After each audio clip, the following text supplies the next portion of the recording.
खुदा च तुहाडी सलामती होवे। मैं नवीद मसीह। पिछले दिनों असी दरखास्त की सी कि बजुर्गों के कपड़े बहुत ज़्यादा ने जिहड़े असी साइडों ते लाए ने जां इधर उधर रखे हुए ने, तो सानू बॉक्स चाहिए ने। असी बॉक्स बनवाने की कोशिश की लेकिन साढ़े को जगह थोड़ी सी है। एक ट्राई मैं यह भी की ताकि असी बैड के थले बनवा लीए, लेकिन महंगा पै रहा सी, इसलिए असी टर्नक यूज़ किए हैं। असी खुदा दे शुक्रगुजार हाँ कि हुण साढ़े को टर्नक आ चुके ने ते हर एक बजुर्ग के कपड़े वो अपने सेफ कर सकेगा है। ए देखो इंज ही असी साइडों ते वगैरह लाए सन, हुण जगह बन गई साढ़े को है। सिरल साहब इन्ने सारे कपड़े कित्थे करके संभाल के रखे हैं तुसीं? थले रखे हैं, दो शॉपर थले। हुण सानू सहूलत मिल गई। राह एक फड़ ला और टर्नक कोई भी फड़ लो।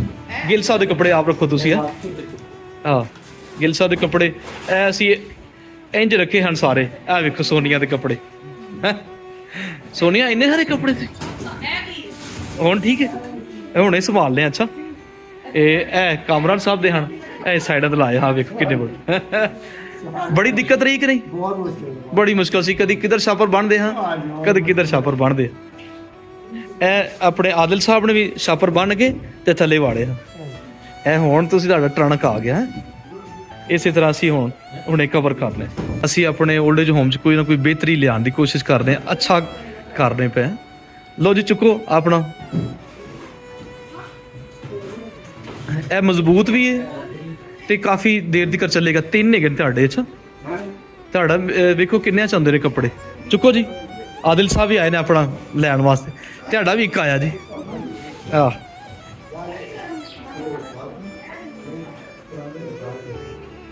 थैंक यू सो मच है। अगर तुसी सानू सपोर्ट ना करो तो असी कुछ नहीं कर सकांगे। तुहाडी सपोर्ट दे नाल असी अपने ओल्ड एज होम नूं चला रहे हैं, बजुर्गों को अच्छी सहूलतां देने की कोशिश कर रहे हैं। ए देखो जी हुण आप अपना समान समेट रहे हैं। ए गिल साहब की जैकेट है तो गिल साहब कह रहे हैं इन्होंने धो दिओ जैकेट नूं, वैसे लैदर की जैकेट। चलो गंदे हो गए ना सारे कपड़े। चलो अच्छा कोई गल नहीं।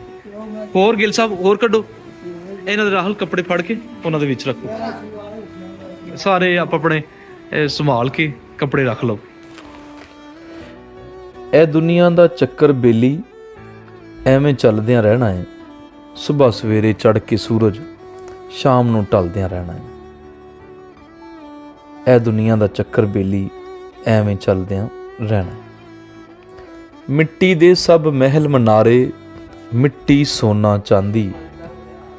मिट्टी दे सब महल मनारे, मिट्टी सोना चांदी।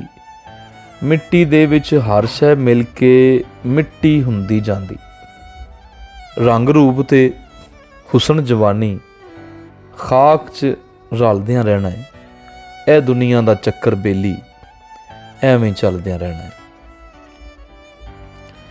ए दुनिया एक चक्की यारो, असी आ सारे दाने। इस दे हेठां सब ने पिसना, की राजे की राणे। मौत ने वारो वारी सब दा दलिया करदियां रहना है। सुबह सवेरे चढ़ के सूरज शाम नूं ढलदियां रहना है। ए दुनिया दा चक्कर बेली एवें चलदियां रहना है। बजुर्ग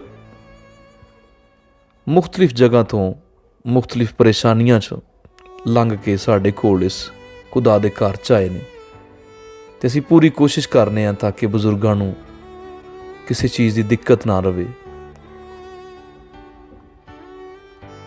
छोटा जिहा काम सी कपड़िਆਂ ਨੂੰ संभालना, लेकिन बड़ा प्रॉब्लम च असीं फसे होए सां ते खुदा दा शुक्र है, खुदा दी मेहरबानी है कि खुदा ने साढ़े उत्ते मेहर कीती ताकि असी यह टर्नक खरीद सकीए। टर्नक खरीद के असी हर एक बंदे दे, हर एक बजुर्ग दे कपड़े तरतीब दे नाल रख के ते उन्हां दे ही बैड दे नाल लगा दिते। गर्मियां दी तैयारियां सी फुल जोरां नाल कर रहे हैं ताकि जो गर्मियां आन तो साडा घर बिल्कुल साफ सुथरा लगे। हर एक चीज़ बड़ी मेनटेन सी कर रहे हैं, किचन तो लग के ते कपड़ियां तक ਤੇ ਕੱਪੜਿਆਂ ਤੋਂ ਲੱਗ ਕੇ ਬਿਸਤਰ ਤੱਕ ਹਰ ਇੱਕ ਚੀਜ਼ ਨੂੰ ਅਸੀਂ ਬੜੇ ਧਿਆਨ ਨਾਲ ਤੇ ਸਮਝਦਾਰੀ ਨਾਲ ਰੱਖਿਆ। ਕੀ ਖਿਆਲ ਹੈ? ਕਲੀਨ ਸਾਰੇ ਕੰਬਲ ਵਗੈਰਾ ਵੀ ਅਸੀਂ ਸਾਰੇ ਵਾਸ਼ ਕਰਵਾ ਲਏ ਨੇ। ਇਹਨਾਂ ਦੀਆਂ ਜਗ੍ਹਾ ਜਗ੍ਹਾ ਤੇ ਚੀਜ਼ਾਂ ਪਈਆਂ ਹੋਈਆਂ ਸੀ, ਉਹ ਸਾਰੇ ਕੱਪੜੇ ਸਨੂਪ 'ਚ ਰੱਖੇ ਗਏ ਨੇ। ਸਾਰੇ ਕਵਰੇਜ ਹੋ ਇਹ ਦੇਖੋ ਨਾ, ਸਾਰੇ ਕਲੀਅਰ ਹੋ। ਇਹ ਬਾਤ